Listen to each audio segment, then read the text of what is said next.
Hey everyone, my name is Richard. I just turned 78 a couple weeks back, and I've been thinking a lot lately about something I need to get off my chest.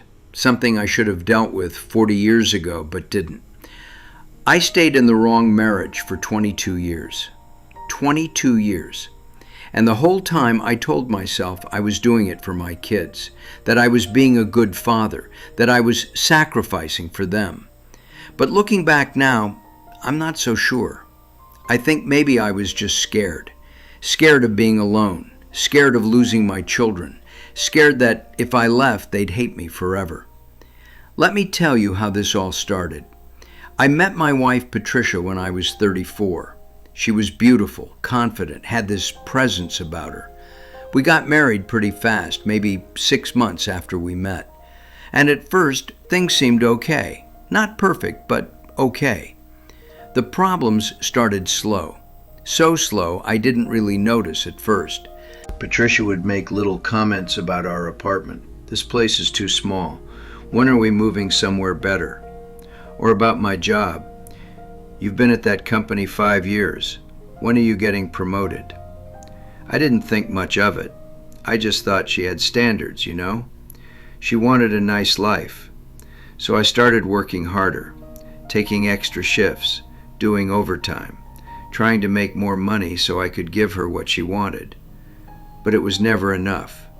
No matter how much I worked, how much money I brought home, it wasn't enough. And her comments changed. They got meaner. It went from, "When are you getting promoted?" to, "You're too stupid to move up, aren't you?" Then we had our first child, Michael. I was 37. And I actually thought, okay, now things will get better. Having a baby brings people together, right? We'll focus on what really matters. But it got worse, much worse, because now Patricia had an audience. She started waiting until Michael was in the room to say things. Even when he was just a little kid, 4, 5 years old, she'd make sure he could hear. "Your father doesn't work hard enough. That's why we can't have nice things like your friends. Your father is lazy. He doesn't care about this family. Your father is weak. Look at him. He won't even defend himself." And I'd just stand there, taking it. Because what was I supposed to do? Yell back in front of my son? Start a fight in front of a little kid? I thought if I just stayed quiet, if I just kept working hard and providing, eventually she'd stop. Eventually she'd be happy.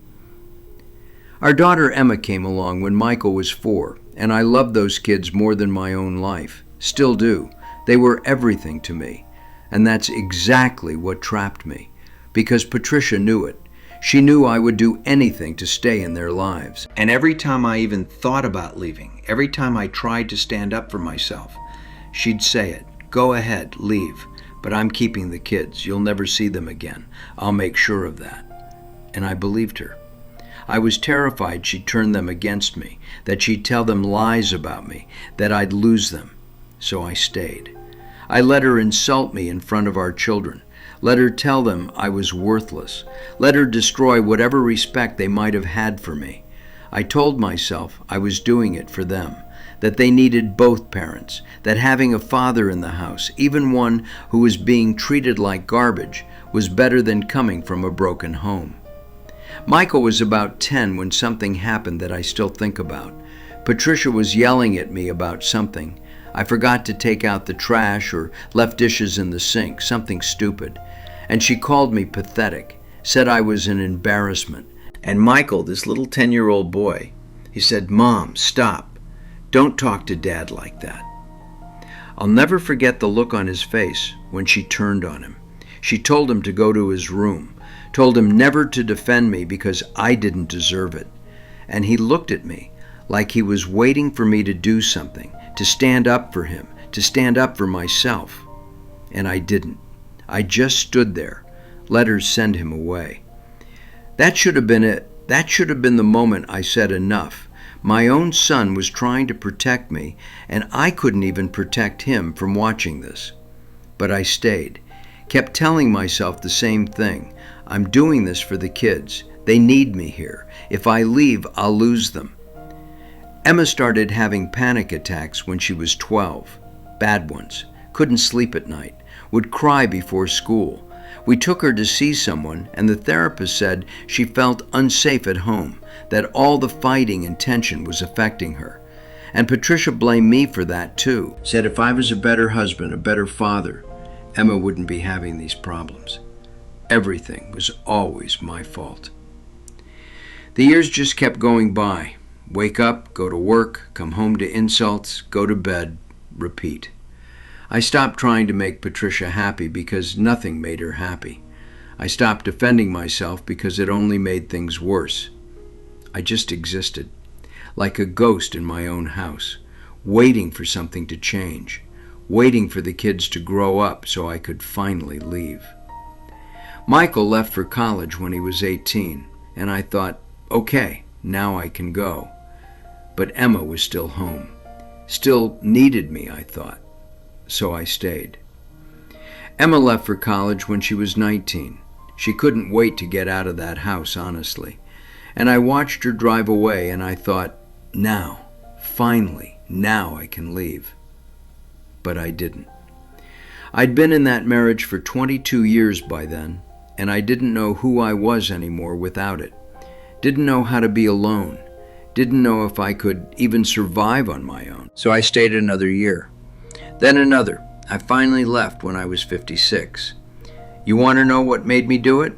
Michael came to visit one weekend. He was 25 by then, had a good job, was about to get married to a great woman. And we were sitting in my garage, just the two of us, and he said something that completely destroyed me. He said, "Dad, I'm terrified of getting married, because what if I end up like you? What if I get stuck in something miserable and I'm too scared to leave?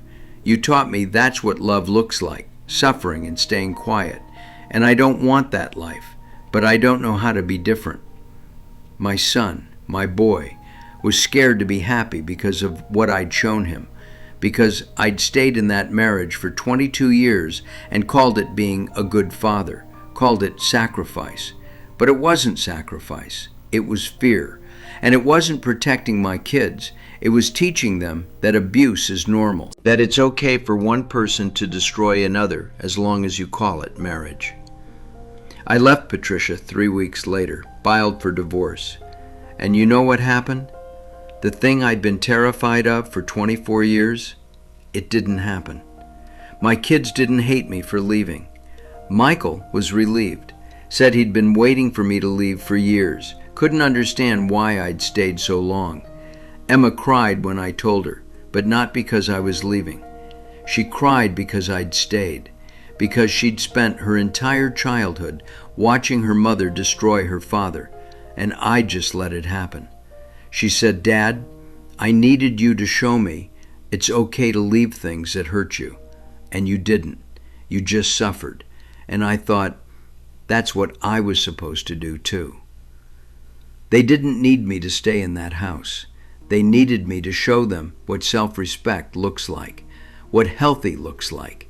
They needed to learn that it's okay to walk away from people who treat you like you're nothing. And I didn't teach them that. I taught them the opposite. I taught them to endure, to suffer, to stay comfortable in hell because at least it's familiar.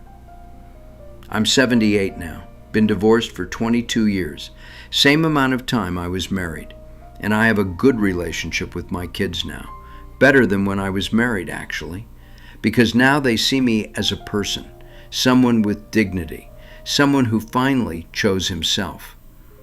But I lost 22 years. 22 years I'll never get back. Years I could have been happy, or at least at peace. But I was too scared, too comfortable in my misery. You know what I learned? Comfort can be fatal. It'll keep you in places that are destroying you, just because you know what to expect, just because leaving feels scarier than staying. I thought I was staying for my kids, but I was really staying because I was afraid of being alone, afraid of losing them, afraid of the unknown. And all that fear cost me half my life. If you're in something like this, if your partner treats you like garbage, if your kids are watching you get destroyed every day, If you're telling yourself you're staying for them, please listen to me.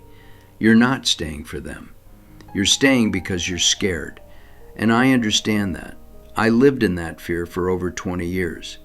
But your kids don't need two parents under one roof if one parent is destroying the other. They need to see what happens when someone chooses themselves, when someone says, enough is enough.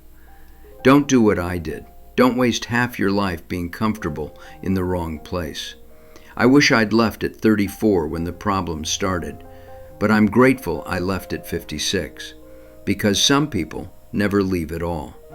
Be braver than I was. Your time doesn't wait for you to get brave. It just runs out. That's all I wanted to say. Thanks for listening.